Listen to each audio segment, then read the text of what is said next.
Welcome back, friends and scoundrel. I'm Bran, And I'm Lynn. Hi, Lee.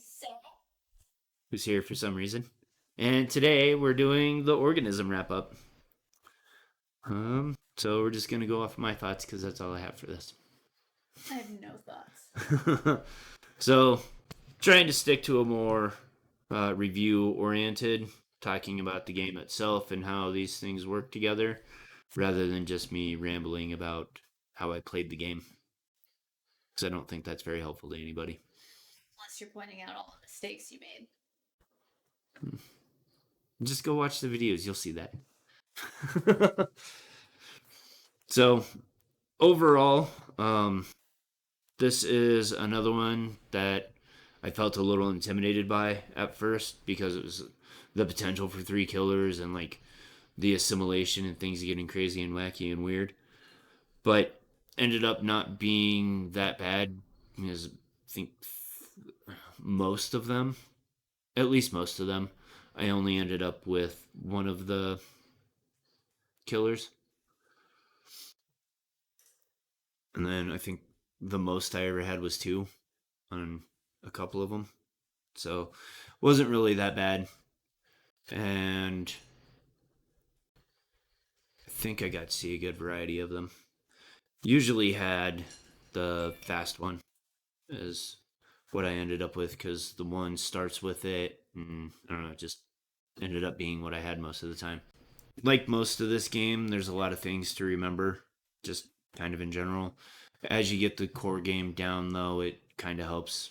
And as you play along through it, you don't have to remember quite as hard what the killer rules are. You just have to kind of go through the locations a little bit more and the various little things like grandma. And then my last what? You didn't do right? No, and there's still I don't know a lot of confusion about it, about why I didn't get it right mostly. And then the last thing in this part is the finales are all really on point for the theme and ratchet up the tension really quick. Like as soon as that flips over, like that last one, it was down to all or nothing because I had moved and then he moved into my space, so like I had to kill him right then and there or I was done. And I did. Or you were assimilated. I think that was the one, wasn't it? Yeah, I think so. So we'll get into the individual ones. Cold as Ice was a little bit difficult in saving people, mostly in general, because there's with the monster thing going on and the fire alarm going off, people were panicking a lot, if I remember correctly. So they're moving and shuffling about quite a bit, and it was difficult to make a plan and to try to get people because you're at that because you're at station 2891, so you have to get people outside to the helicopter to be able to save them, and just getting people in one location to get them was a struggle.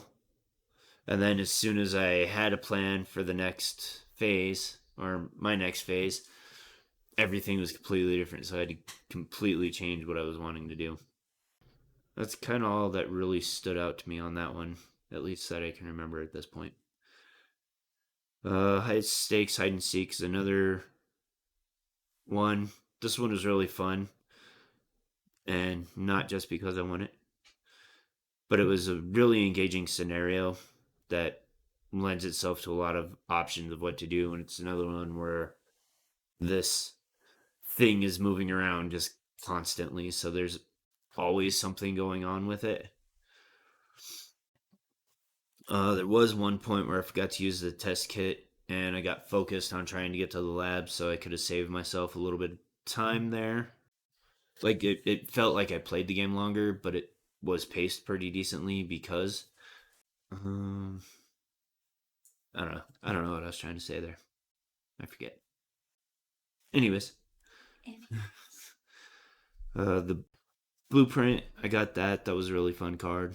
That allows you to take a crafted weapon from the leftover stuff, so the leftover item deck, and other things. So I ended up with sawed-off shotgun, I believe, from that. Right? Or was that later on that I got that?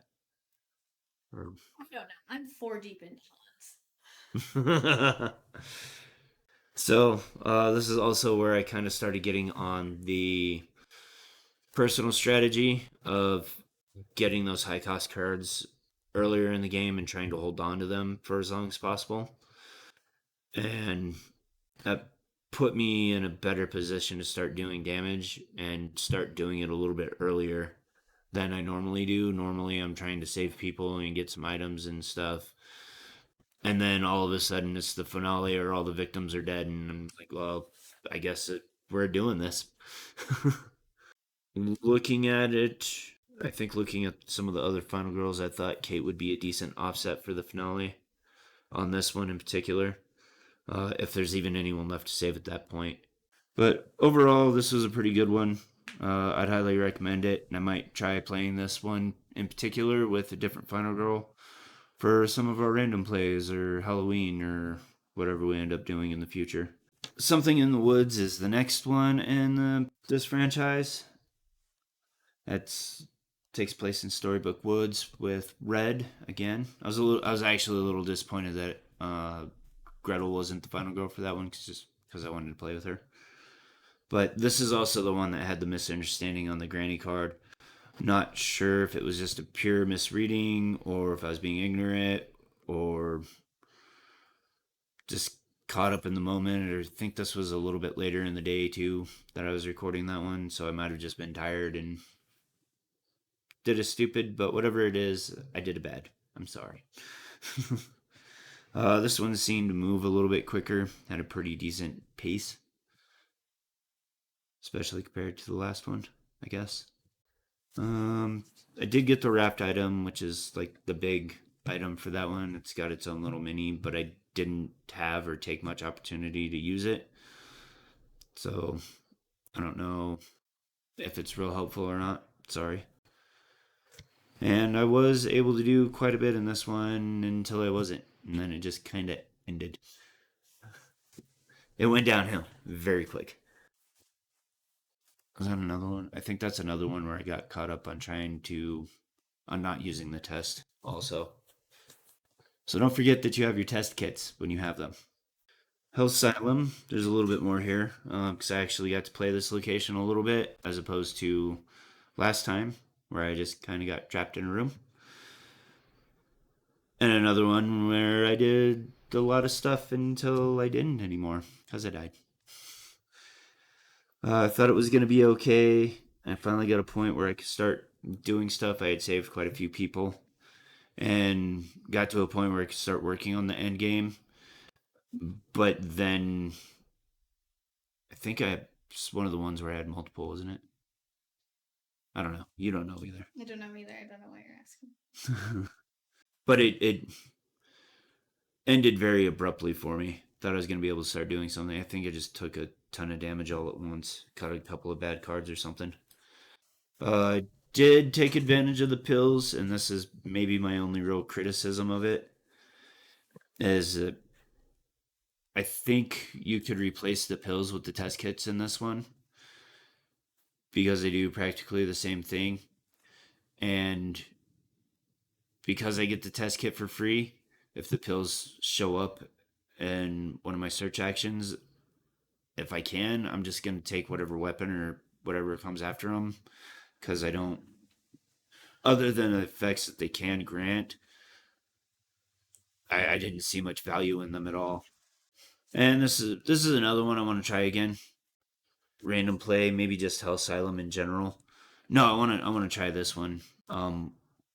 As I was talking about with leaving the pills or using the pills in place of the test kits, just that way I can see if that works a little bit better, I guess. Then zero gravity research. The only thing I had on this is that they worked in the one element of the movie of its reference movie that I was wondering about, and that's the ability for the creatures to move through the shafts. It's one of the actually I think that Dark Power just comes out right at the beginning, anyways. But I didn't do quite as much in this one as I tried to do in the last one. Just trying to play through the location and make the best use of it. I just kind of went right to the point of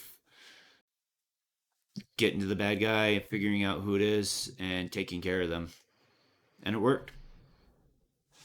So I suppose that's one way you can play the game. Just down to business. So my final thoughts on this. I think overall this does a pretty good job of recreating the elements of the thing and the things that make that movie fun and enjoyable for everybody, especially when you're getting ready to reveal the killer. It's always really tense and you feel like you're just waiting for an arm to turn into a tentacle and start wrapping around you and feeding you or something. Uh, did find it really fun and engaging, even if it didn't seem like there was a lot going on. It always feel like there was that sense of dread looming over you, not knowing who was assimilated or not for sure, and the various things that could take them out and reveal them. And then, if you really like the thing, I know it's one of the more liked movies in all of horrordom. I definitely recommend for people to play it. It's a good franchise. It's fun. Maybe switch it up a little bit. Might have to do that someday if I ever get a chance to go back through and switch up the Final Girls. Yeah. Pick and choose who I want. So, anyways, those are my thoughts on this franchise. In the future, a little bit of feedback is appreciated. So, anyways, thanks for watching. All the stuff's down below. You know where it's at. You know what to do. And until next time, live to roll.